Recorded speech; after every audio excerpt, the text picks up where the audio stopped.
안녕하십니까. 꿈꾸는 시니어 TV입니다. 보건복지부와 국민연금공단은 3월 29일 2023년 12월 기준 국민연금 공표 통계를 발표하였습니다. 이에 따르면 국민연금 수급자 중 최고 연금액은 개인은 월 266만원, 부부 합산 월 469만원을 받는 것으로 나타났습니다. 또한 노령연금의 경우는 평균 1인당 월 62만원, 그리고 약 98만 명이 월 104만원을 수령하고 있고 약 1만 8천 명이 월 200만원 이상 노령연금을 받고 있는 것으로 나타났습니다.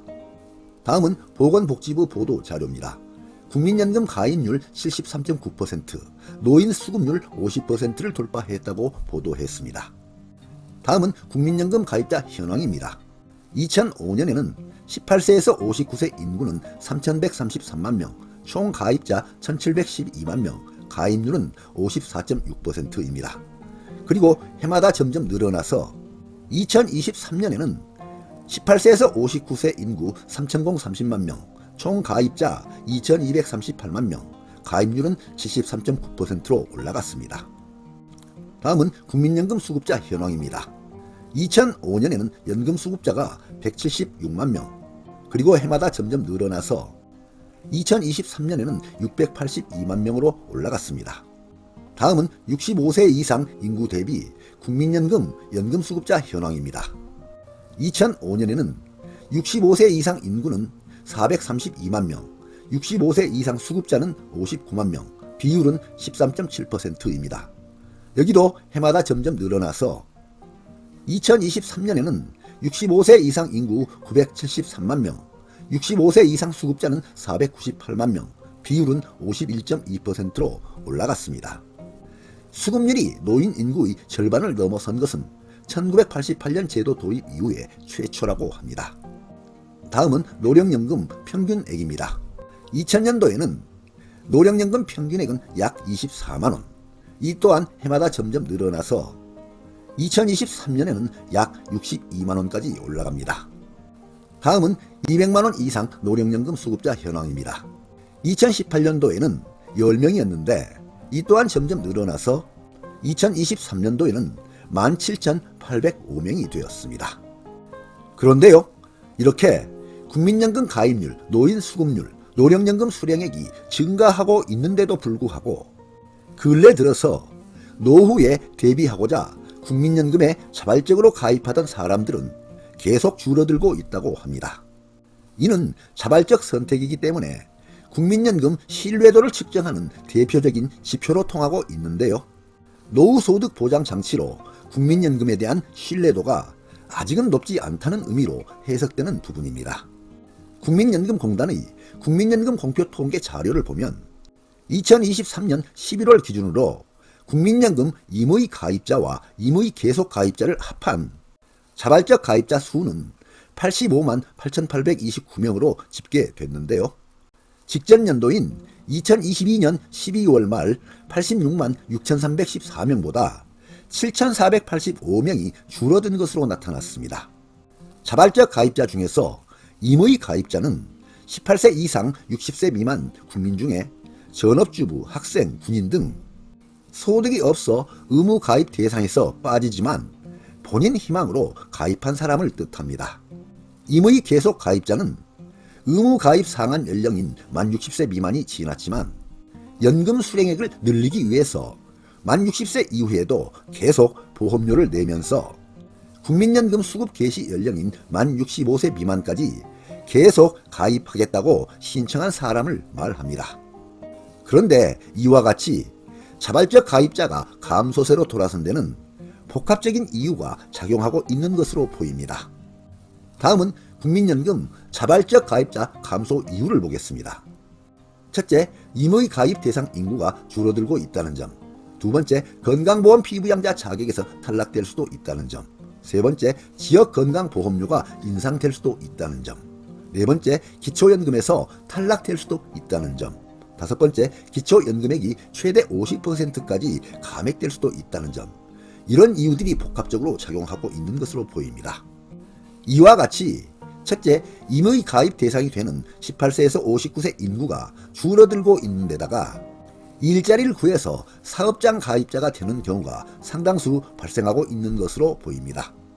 두 번째, 2022년 9월부터 시행된 건강보험료 부과체계 2단계 개편으로 건강보험 피부양자 소득 기준이 연 3,400만원에서 연간 2천만원으로 강화된 것도 영향을 준 것으로 보입니다.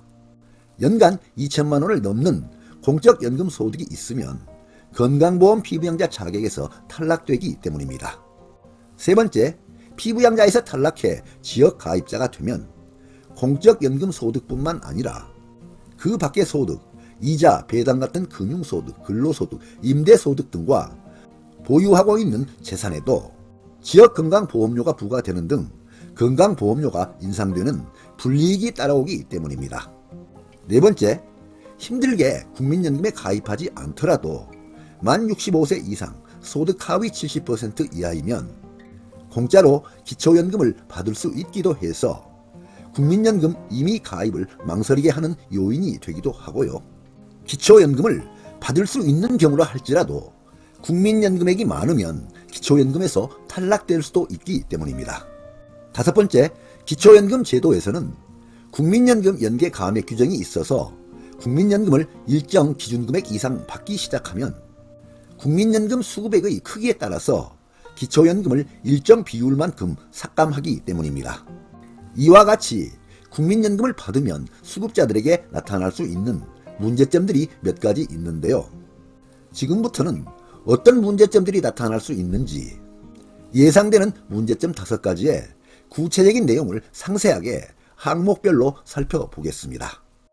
국민연금 수급자에게 나타날 수 있는 문제점 첫 번째, 건강보험 피부양자에서 탈락될 수 있습니다.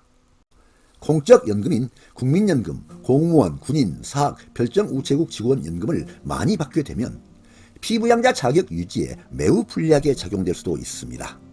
그 이유는 공적연금인 국민연금 등은 건강보험 피부양자 자격을 위한 소득 산정 시에 기본공제 없이 100% 합산소득에 반영되기 때문입니다. 그래서 다른 소득과 재산이 없고 오로지 공적연금인 국민연금 등만 받는 경우에도 매월 약 167만원, 연간 2천만원을 초과하여 받으면 피부양자에서 탈락됩니다.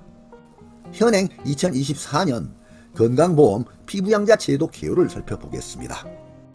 건강보험 피부양자란 부모, 자녀 등 직장가입자에게 생계를 의존하여 부양받는 사람으로 소득요건, 재산요건, 부양요건을 모두 충족시켜야 건강보험료 피부양자 자격을 유지할 수 있습니다.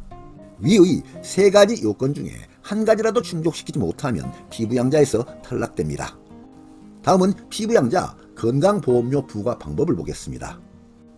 부모인 피부양자는 건강보험료를 납부하지 않습니다. 그리고 자녀의 직장건강보험료도 전혀 인상이 안 됩니다. 그래서 피부양자 제도는 은퇴한 부모님에게는 매우 큰 혜택이 되고 있습니다. 그럼 현재 시행되고 있는 건강보험료 부과 2단계 개편안 등 내용과 피부양자 자격 유지를 위한 조건 4가지를 구분하여 살펴보겠습니다.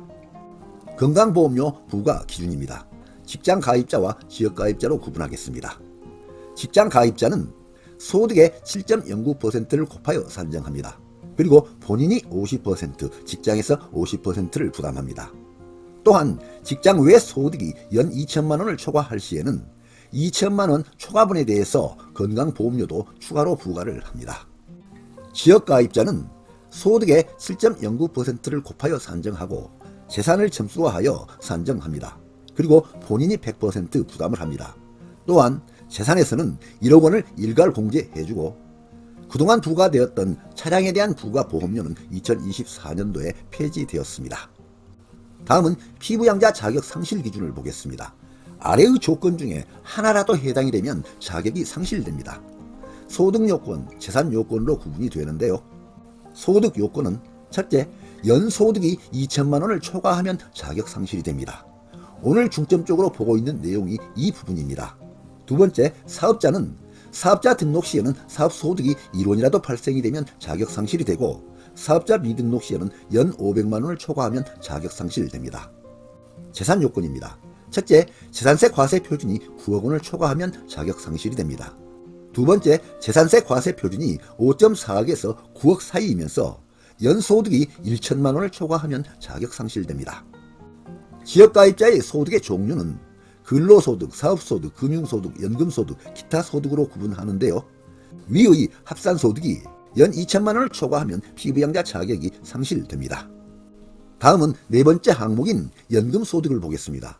공적연금, 사적연금으로 구분이 되는데요. 공적연금은 국민연금, 공무원연금, 군인연금, 사학연금, 별정우체국 직원연금이 있고요. 이러한 공적연금만 소득에 반영이 됩니다.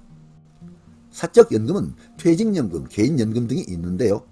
이러한 사적연금은 아직까지는 소득에 반영이 안 되고 있습니다. 다음은 연금소득 적용 시의 주의사항을 보겠습니다. 피부양자 자격조건 계산 시에는 공적연금 100%를 합산소득에 반영하여 산정합니다. 그런데요, 지역건보료 부과의 계산 시에는 공적연금 50%에만 반영하여 건보료를 부과하는 점 구분하여 이해하시기 바랍니다. 다음은 자격조건 예시를 보겠습니다. 다른 재산 및 소득이 전혀 없이 국민연금만 월 170만원 받는 경우에는 월 170만원 곱하기 12개월 하면 연소득이 2,040만원이 나옵니다. 결론적으로 연소득이 2천만원을 초과하므로 피부양자 자격이 탈락되는 것입니다. 여기서 건강보험 피부양자 자격을 유지하기 위한 합산소득 연 2천만원 이하의 범위는 근로소득, 사업소득, 금융소득, 연금소득, 기타 소득의 합계가 연 2천만원 이하가 되어야 한다는 뜻입니다. 국민연금 수급자에게 나타날 수 있는 문제점 두 번째, 건강보험료가 인상될 수 있습니다. 2022년 9월 건강보험료 부과 2단계 개편안 시행으로 인하여 보험료 부과 산정 시에 공적연금의 50%의 건강보험료를 부과하고 있습니다. 이는 기초연금, 주택연금 등에는 건강보험료를 부과하지 않는 것과 비교한다면 공적연금인 국민연금 등은 상대적으로 매우 불리하게 작용합니다. 다음은 건강보험료 부과 대상 공적연금 소득 반영률을 보겠습니다. 기간은 2022년 9월 이후에 시행된 내용입니다.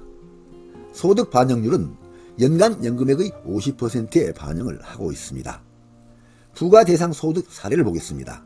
연간 수령액이 1,000만 원을 기준으로 했을 때 연간 연금액의 50%인 500만 원의 건강보험료를 부과한다는 뜻입니다. 국민연금 수급자에게 나타날 수 있는 문제점 세 번째, 기초연금에서 탈락될 수 있습니다. 소득 공제 금액을 살펴보겠습니다. 국민연금은 기본 공제 없이 소득 인정액의 전액 100%를 반영합니다. 그런데요, 근로소득은 기본 공제 월 110만 원을 해주고 추가 공제 30%까지 적용을 해줍니다. 그리고 임대소득은 단순 경비율인 필요 경비로 42.6%를 공제해주고 있습니다. 따라서 국민연금을 많이 받는 경우에는 기초연금에서 탈락할 가능성이 매우 높아집니다. 국민연금 수급자에게 나타날 수 있는 문제점 네 번째, 기초연금이 최대 50%까지 감액될 수 있습니다. 기초연금 감액 사유를 보겠습니다. 2024년 기준 국민연금을 50만 2,210원 이상 받게 되면 기초연금을 1인 기준 33만 4,810원의 최대 50%인 16만 7,400원까지 감액될 수 있습니다. 감액 이유는 기초연금에서는 국민연금 연계 감액 제도를 적용하기 때문입니다. 국민연금 수급자에게 나타날 수 있는 문제점 다섯 번째, 소득세를 납부해야 합니다. 소득세 등 납부 여부를 보겠습니다. 국민연금은 건강보험료를 부과하고 소득세도 부과합니다. 그러나 기초연금, 주택연금은 건강보험료도 부과를 하지 않고 소득세도 부과를 하지 않습니다. 네, 오늘 동영상 주제는 국민연금 가입률 및 수급액, 국민연금 수급 시 예상되는 문제점이었습니다. 많은 도움이 되시길 바랍니다.